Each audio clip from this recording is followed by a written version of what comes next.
जय हिंद दोस्तों। दोस्तों, कर्नल साहब के एक्शन को सुन आप अपने आंसू नहीं रोक पाएंगे। और दोस्तों, धन्य है ऐसी जननी जिसने ऐसे वीर सपूतों को जन्म दिया। जब दोस्तों फौजी ऐसी ड्यूटी करे और उनको वेलफेयर ना मिले तो शर्म आनी चाहिए ऐसी सरकार को। प्रथम मैं अपना परिचय दे दूं।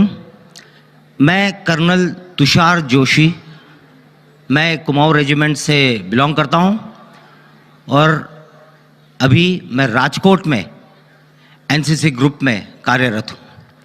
2 गुजरात बटालियन एनसीसी को कमांड कर रहा हूं। ये मेरा एक अनुभव जो कि गुजरात प्रदेश से काफ़ी संबंध रखता है, ये है गांधीनगर के अक्षरधाम मंदिर का। आपने सुना होगा 2002 सितंबर 24 तारीख को वहां पर 2 आतंकवादियों ने मंदिर में हमला किया था, जिसमें 50-60 लोगों को मार दिया गया था बेरहमी से और करीब 80 लोगों को हॉस्टेज ले लिया था। उस वक्त मैं मेजर तुषार जोशी हुआ करता था और मैं एनएसजी ब्लैक कैट कमांडोज में तैनात था। स्क्वाड्रन कमांडर था वहां पर 2 स्क्वाड्रन का, जो कि एक ब्लैक कैट कमांडो का एक स्क्वाड्रन होता है। उस दौरान तब मैं मानेसर हरियाणा में वहां पे पोस्टेड था। जब ये कांड हुआ उस वक्त हम लोग मानेसर में थे। मैं अपने कुछ शाम के परेड के बाद, जैसे आपके अभी ये शाम जो परेड होती है इस तरह की कुछ परेड थी हमारी, वो करके घर पहुंचा ही था। आते ही खबर मिली मेरे रेडियो सेट पे, मेरे फ़ोन पे, तब तो मोबाइल नहीं होता था, कि इस तरह से कुछ अटैक हुआ है और आपने निकलना है। मैं अलर्ट स्क्वाड्रन कमांडर था। मैं जिस हालात में था उसी हालात में घर से निकला और सीधा पालम एयरपोर्ट दिल्ली के लिए रवाना हुआ। साथ में मेरी टुकड़ी जो थी वो भी अपने हमारी गाड़ियों में बैठ के एयरपोर्ट पे पहुंच गई। वहां पर हमारे लिए फौजी जो प्लेन होता है IL-76 वो तैयार था। हम उसमें बैठ के हम सीधा अहमदाबाद पहुंचे। अहमदाबाद पहुंचते ही वहां पर हमारे पास हमारे लिए पुलिस की गाड़ियां आ गई थी लेने के लिए, और हम तुरंत वहां से गांधीनगर अक्षरधाम पहुंचे। और हवाई जहाज के दौरान मैंने अपने कमांडोज को ब्रीफ किया। मैंने उनको सिर्फ ये बताया कि है ना, मुझे सिर्फ इतनी खबर मिली है कि यहाँ पर ऐसा ऐसा हुआ है, और मैंने टीवी ऑन किया था और टीवी में मैंने देखा है कि एक अक्षरधाम मंदिर, मुझे अक्षरधाम मंदिर भी पता नहीं था तब, एक अक्षरधाम मंदिर है गांधीनगर में, वहां पर आतंकवादियों ने हमला कर दिया है और वहां और हॉस्टेज ले रखे हैं, बंधक बना रखे हैं, उनको हमने छुड़ाना है। ये तकरीबन शाम को 5 बजे की बात है, 24 सितंबर 2002 को। हम वहां से पहुंचे गांधीनगर, पहुंचते पहुंचते 10, साढ़े 10, 11 बज गए थे। वहां पहुंचने के बाद वहां पर जो ऑपरेशनल रिस्पॉन्सिबिलिटी होती है वो मुझे हैंडओवर कर दी गई। तब के आईजी थे मिस्टर चक्रवर्ती, उन्होंने मुझे ब्रीफ किया लास्ट में कहां पर उन्होंने आतंकवादियों को देखा। मैं आपको कुछ फोटोज दिखाऊंगा मेरे बताने के बाद, मेरी पूरी इसके बाद आपको बताऊंगा तो आपको अपने आप ज्ञात हो जाएगा। उन्होंने मेरे को हैंडओवर करने के बाद उन्होंने ये बताया कि यहाँ पर पुलिस के कई 3-4 कमांडोज शहीद हो गए हैं, और आखिरी बार जब देखा था तो 15 मिनट पहले एक वहाँ पे जो ऊपर के जो परिक्रमा है उधर देखे गए थे। उसके बाद 15 मिनट से कोई फायरिंग आई नहीं है। मेरे लिए एक बहुत ही चैलेंज वाली बात थी कि अब मैं इतने बड़े मंदिर में ढूंढूंगा। मुझे कोई आइडिया नहीं था मंदिर के बारे में, मुझे सिर्फ जो ब्लोअप और जो मॉडल था उस पर बताया गया था, बाकी मुझे कोई ज्ञात नहीं। मंदिर इतना बड़ा, खूब सारे रूम्स, अब किस रूम में है ये 2 आतंकवादी, किस में घुसे हैं कुछ पता नहीं। हम लोग अंदर घुसे।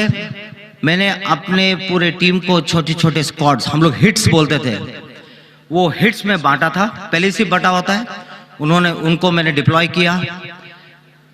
मेरे जो स्नाइपर्स थे, स्नाइपर मतलब जो दूर से जो शिश लेके मारता है, निशाना, शार्प शूटर जिसको हम अमूमन बोलते हैं, उनको मैंने डिप्लॉय किया।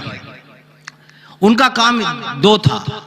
एक, कहीं दिखता है मिलिटेंट आतंकवादी टेररिस्ट को जो दिखता है तो उसको क्लियर कट, अगर दिखता है तो उसको स्नाइप करना, उसको वहीं के वहीं मार देना। पर ध्यान में रखे कि कोई उसके साथ कोलैटरल डैमेज ना हो। कोलैटरल डैमेज मतलब उसके साथ और कोई नुकसान ना हो।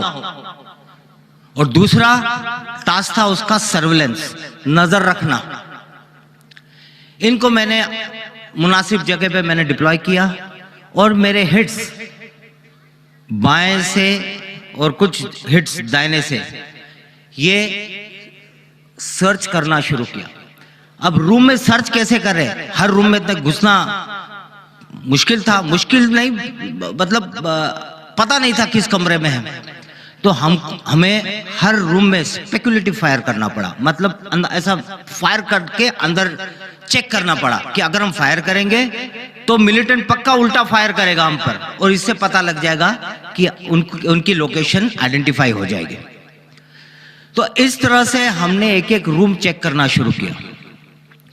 आप अगर अक्षरधाम मंदिर में गए होंगे तो आपने देखा होगा दाहिनी तरफ एक हॉल है, ऑडिटोरियम, जिसमें पिक्चर दिखाते हैं, और उसके बाजू में एक टॉयलेट है। आप अगली बार कब जाओगे तब ध्यान रखना मेरी बात। जब अंदर घुसते हैं दाहिनी तरफ के फ्लैंक में एक ऑडिटोरियम है जहां पर पिक्चर दिखाई जाती है स्वामी नारायण जी के ऊपर, उसके बाजू में एक टॉयलेट है। जब सर्च कर रहे थे तो सर्च करते करते जब वो टॉयलेट के अंदर मेरी एक फर्स्ट और सेकंड मैन की एंट्री हुई, फायर करते करते अंदर से रिटेलिएटरी फायर आया। फायर आते ही समझ गए कि अभी इसमें है। अंदर जब उन्होंने अंदर फ्लैश बैंग डाला। फ्लैश बैंग यानी एक ग्रेनेड होता है जिससे अंदर डालते ही वो खूब लाइट करता है, जिससे आंखें धुंधली अंधकार छा जाता है, और उसी का फायदा लेकर हमारे कमांडोस मारते हैं।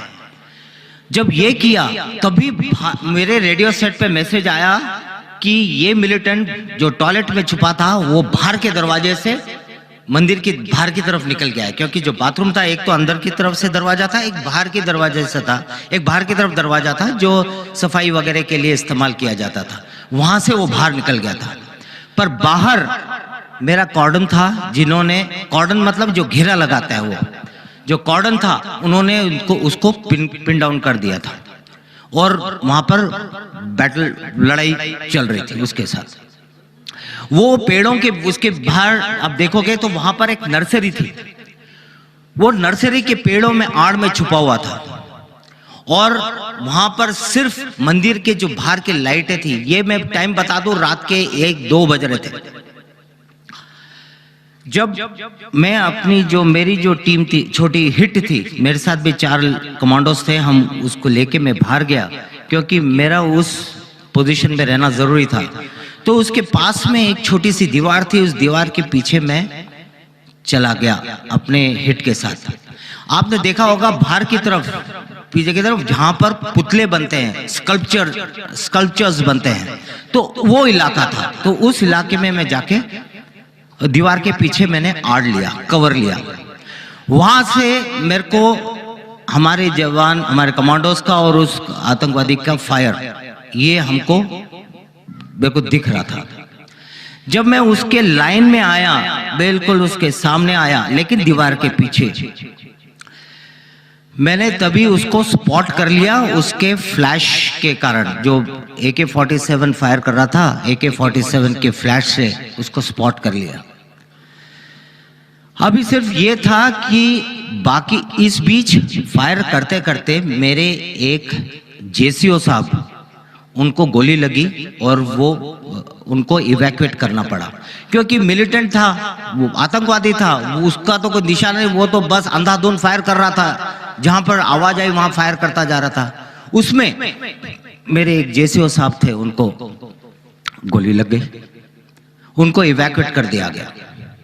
वो पोजीशन फिर मैंने ली और उसको ऑब्जर्व किया। मैंने बोला अभी सब, मैंने रेडियो सेट पे अपना पास किया कि अभी कोई फायर नहीं करेगा, शांत रहो। मैंने उसको स्पॉट कर लिया है, आप अपने अपने जगह पे रहो, और अगर भागने की कोशिश करता है तब मारना है, तब तक नहीं, क्योंकि मेरा इरादा था अभी इंटरवीन करने का, अंदर घुसने का, क्योंकि ऐसे वो मारेगा तो और मेरे 3-4 लोगों को ले जाएगा।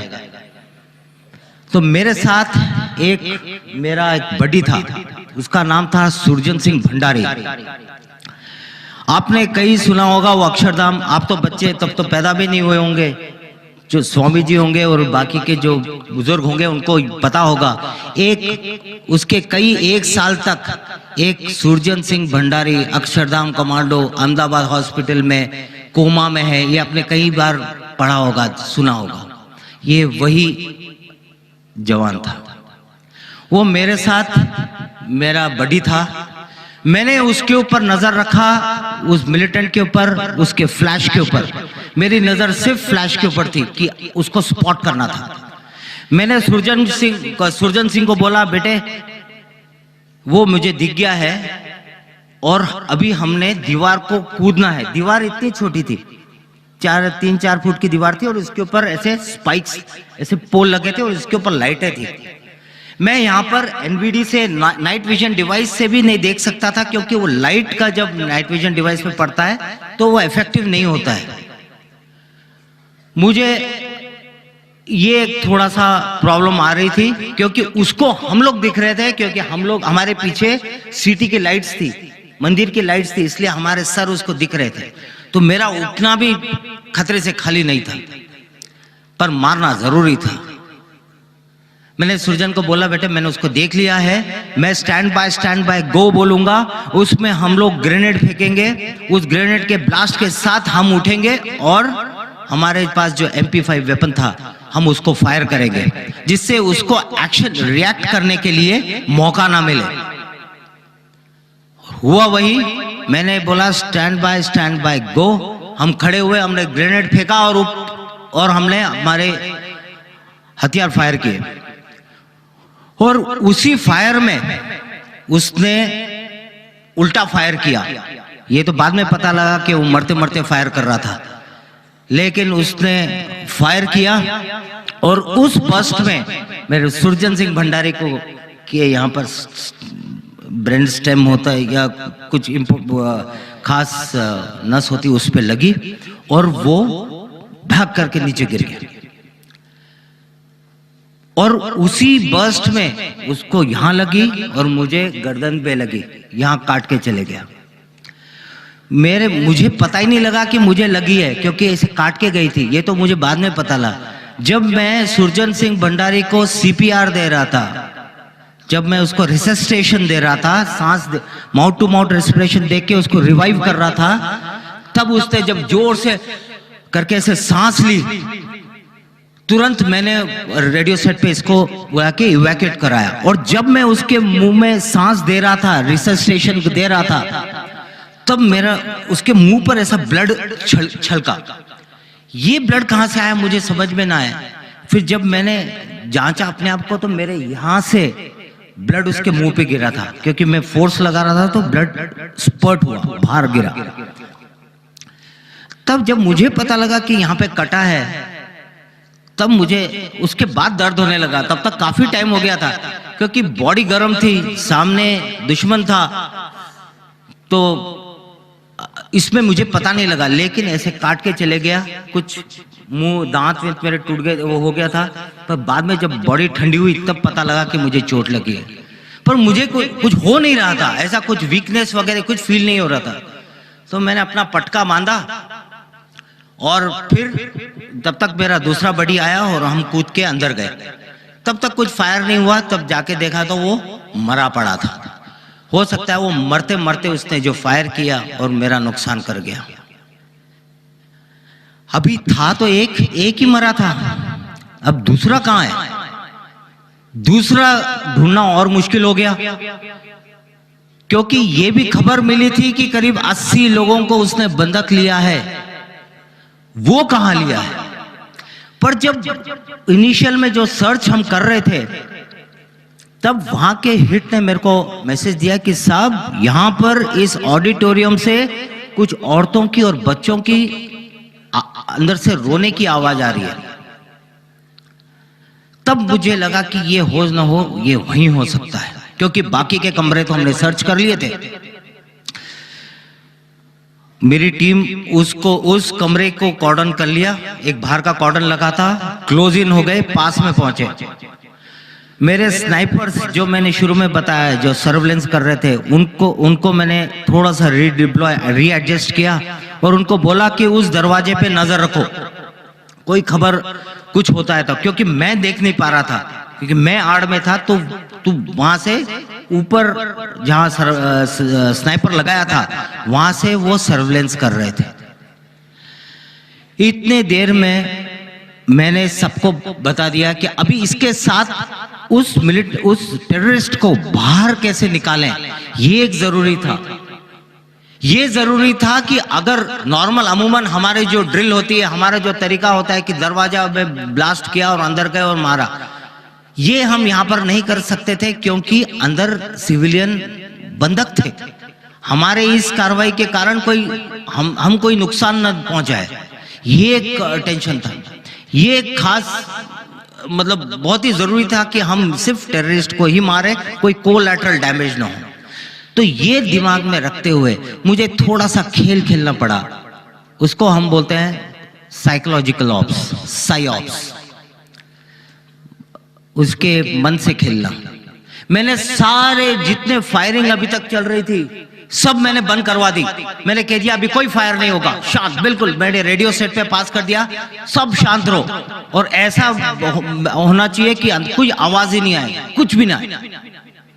और इतनी देर में मैं और मेरा जो दूसरा बड़ी आ गया था सुरजन सिंह के बदले में, हम लोग ऊपर गए।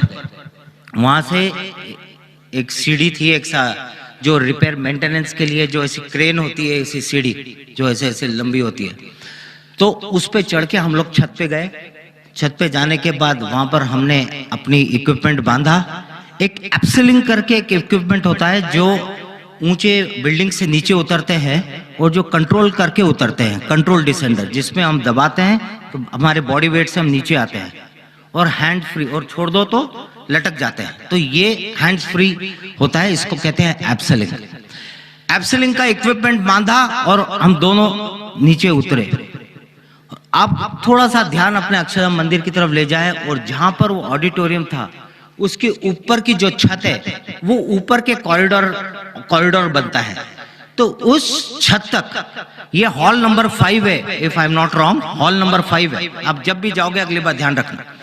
तो उस हॉल के उस दरवाजे के सामने ऊपर वाले छत के ऊपर हम दोनों खड़े हो गए, ऐसे टिक गए। अभी बात यही हुआ, हम वहां लटकते रहे। मेरा प्लान था कि अगर वो दरवाजा, क्योंकि था वो एक ही दरवाजा, बाहर आना था तो उसी से ही, और उस दरवाजे को मेरे स्नाइपर ने कवर कर रखा था और मेरे हिट्स ने भी कवर कर रखा था। पर स्नाइपर को मैंने हुक्म दिया था कि अगर वो अकेला क्लियर दिखता है तो मारना है। हम करीब 10, 15, 20 मिनट हम लोग लटके रहे। ऐसा हार्नेस बनता है, पूरा बनने के बाद ऐसे हम लटके रहे, पकड़कर। थोड़ी देर के बाद, 15-20 मिनट बाद, मेरे सर्वेलेंस का मैसेज आया कि साहब वो दरवाजे से बाहर आए हैं, 2 लोग हैं, एक के हाथ में हथियार है, उसने लाल टी शर्ट पहना हुआ है, आपके बाएं हैं। आप उतरोगे तो आपके बाएं होगा, दाहिनी तरफ एक लेडी है, वो एक लेडी को बाहर लेके आया था, एक महिला को बाहर लेके आया था।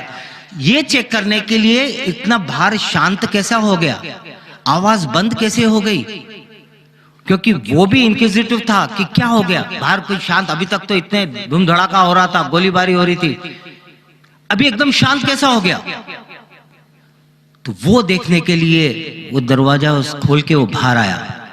और वो कॉरिडोर की चौड़ाई कितनी होगी, इतनी, एक 4 मीटर 5 मीटर बस, मैं उसके मेरा प्लान था उसके सामने उतरकर उसको मारने का। लेकिन जैसे ही मेरे साथ जो था उसका नाम था दुर्गा, मैंने उसको बोला दुर्गा तेरे को डर तो नहीं लग रहा है? तो बोला साहब आप हो मेरे साथ, मुझे डर किस बात का।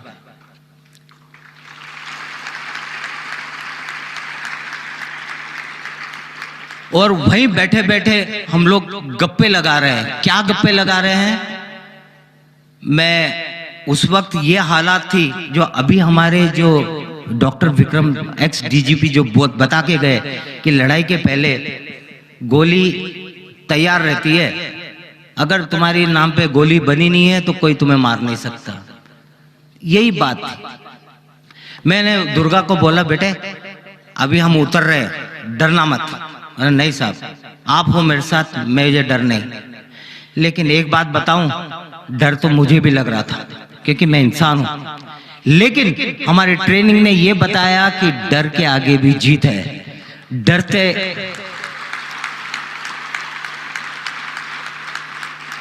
उस डर को ओवरकम करना ये जरूरी था। और मैं as a leader, as a task force commander, मेरे चेहरे पर ये डर दिखना नहीं चाहिए था। अगर मेरे चेहरे पर डर दिखता, अगर मैं पीछे हट जाता तो मेरे ट्रूप्स कमजोर पड़ गए होते। तो ये मेरे लिए था। लेकिन अंदर ही अंदर मुझे डर था क्योंकि मेरी वाइफ प्रेग्नेंट थी, मेरी एक छोटी 1.5 साल की बेटी थी। वहां पर सारी कहानियां मेरे दिमाग में घूमने लगी कि मैं चला जाऊंगा तो क्या होगा, क्या होगा, क्या होगा, ये दिमाग में चलता रहा। लेकिन मैंने ये सब दिमाग से हटाया और मैंने दुर्गा को बोला बेटे वहीं लटके लटके हम बात कर रहे हैं, धीरे धीरे धीरे, क्योंकि हमको उसका इंतजार करना था।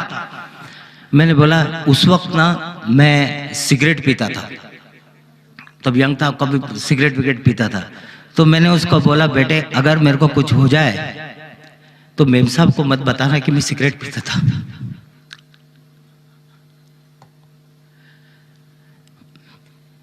उसको भी इस तरह से लगा कि साहब ऐसे क्यों बात कर रहे हो, कुछ नहीं होगा। अभी भी मैं वो बात सोचता हूं तो मेरे रोंगटे खड़े हो जाते हैं।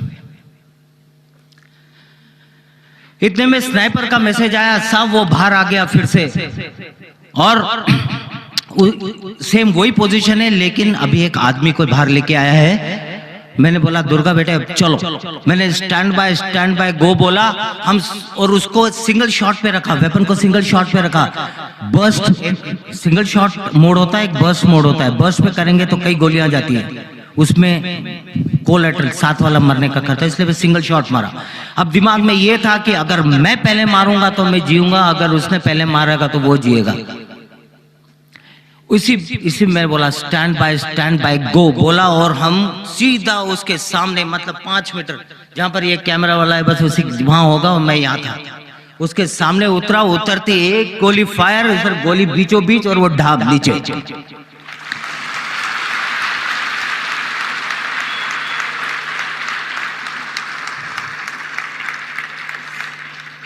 और उस वक्त जब मैंने उसको मारा मुझे पता नहीं लगा, मतलब, और जो मेरे पैर तब भी लटपट कर रहे थे, अभी भी कर रहे हैं, क्योंकि वो जो सीन अभी मैं देख रहा हूँ याद आता है तो मेरे को एकदम वो। और जैसे ही वो गिरा मेरे बाकी के ट्रूप्स आए और उसकी बॉडी पकड़ के खींचे, वो तहीं के ऑन द स्पॉट मारा। मैं आपको फोटो दिखाऊंगा उसका, ऑन द स्पॉट उसको बाहर साइड में खींचा और वो लेडी को लेके आए। फिर अंदर दरवाजा खोल के अंदर गए तो अंदर 70-80 लोग, महिलाएं, बच्चे, छोटे बच्चे, और कितने करीब 5-6-8 घंटे से अंदर बंदे थे। छोटे छोटे बेबीज, दूध पीने वाले बच्चे, माताएं, मतलब वहां पे गंदगी हो चुकी थी, बूढ़े, मतलब इतना गंदा कर रखा। तो बेचारे करे तो क्या, वो हालात भी ऐसे थे। उन सबको हमने बाहर निकाला, बाहर तुरंत। ये सब तब हुआ जब मेरे ये मैंने अपना कपड़ा बांध रखा था, और लकीली मेरे को इतना कुछ हो नहीं रहा था। ये ऊपर वाले की मेहरबानी कि मेरे को उतनी ताकत थी आखिर तक। ये सब गया, फिर उनको हमने बाहर निकाला। फिर उसके बाद सर्च ऑपरेशन शुरू हुआ। जब सर्च ऑपरेशन शुरू हुआ तो उसके बाद हमको चार मैगजीन्स मिले जिसमें एम्यूनिशन फुल था, कुछ ग्रेनेड मिले, उनके खाने पीने का सामान, काजू, चॉकलेट्स, ये सब पड़े थे उनके बैग में। और जब ये दोनों बॉडीज को हमने, दोनों मिलिटेंट को रगड़ते हुए, खींचते हुए बाहर लेके आए, बाहर सारी पब्लिक खड़ी थी, क्योंकि और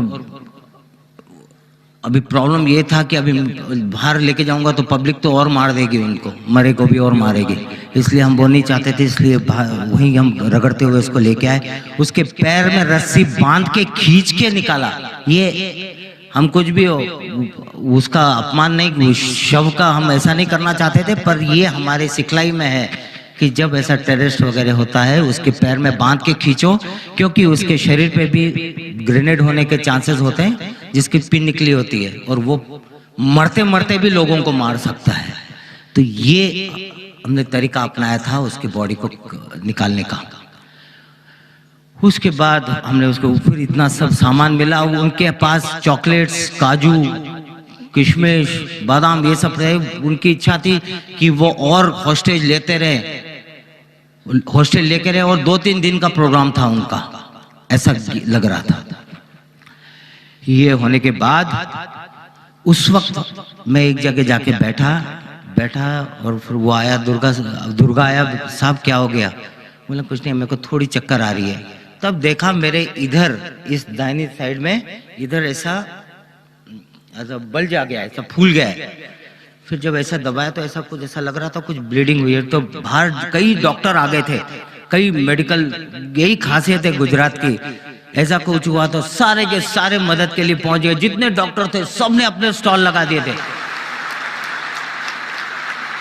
सारे स्टॉल लगा दिए। मेरे को तुरंत वहां से बाहर लेके गए, एक सर्जन थे, उन्होंने जस्ट देखा, उन्होंने फिर वो क्या ने बोला इंटरनल ब्लीडिंग है, और फिर करके मेरे को अहमदाबाद हॉस्पिटल में इवैक्यूएट किया। वहां जाके जो ब्लड फ्लश आउट कर सकते थे जो भी किया उन्होंने, मेरे को डॉक्टर होने पर जो कुछ मेरे ऊपर एडमिनिस्टर किया और वो उसके बाद कुछ नहीं, मैं वहाँ पे मीडिया वाले पहुँच गए तो, पर मैं उस हालात में था नहीं बोलने के, पर वहाँ से मुझे प्लेन में मेरे को इवैक्यूएट कर दिया गया दिल्ली के हमारे रिसर्च एंड रेफरल हॉस्पिटल में। तो इस तरह से ये हमारा ऑपरेशन हुआ। अभी ये पूरी जो कहानी मैंने जो बताई आपको, ये कहानी तो क्या मतलब मेरे साथ हुआ है। उसके बाद जब हमने उनके सामान को टटोला, ये तो खैर मुझे बाद में पता लगा, पर जब हमने सामान देखा उसमें कई ऐसी चीजें, एक लेटर मिला उर्दू में लिखा हुआ, वो हमने पढ़वाया, तो उसमें पता लगा कि ये उन्होंने गोधरा का रिवेंज लेने के लिए किया था, क्योंकि गोधरा का करीब मार्च अप्रैल में कुछ हुआ था और ये सितंबर में हुआ था, उसी साल 2002 में। तो इस तरह से मुझे वो ऑपरेशन करने का मौका मिला, और इसके लिए मेरे जो कमांडो जो थे उसको सुरजन सिंह भंडारी को उसको कीर्ति चक्र मिला, और मैं और मेरा एक और साथी था, हम लोगों को दोनों को सेना मेडल मिला।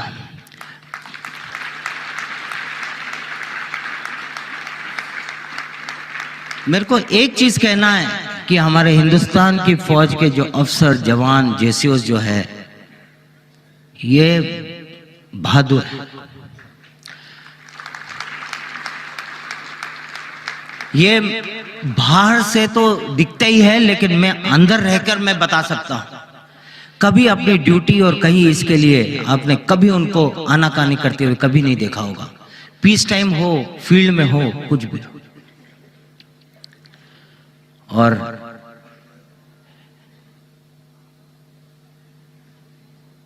कि जो हमारे हिंदुस्तान के जो फौज, जो जवान है, ये मुझे मौका मिला था ये ऑपरेशन करने का, और मैं उसमें जिंदा तुम्हारे सामने मेरी एक कहानी बताने के लिए मैं जीवित हूं, लेकिन कई लोग नहीं होते।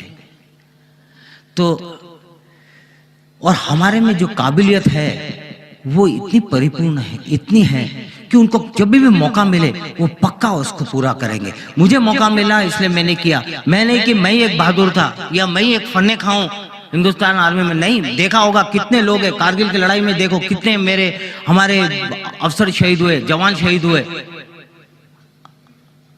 वो सब हमारे देश के काम आए। ऐसी कई हजारों हमारे पास ऐसे लोग हैं। सिर्फ मुझे मौका मिला और मैं आपके सामने बताने के लिए आया।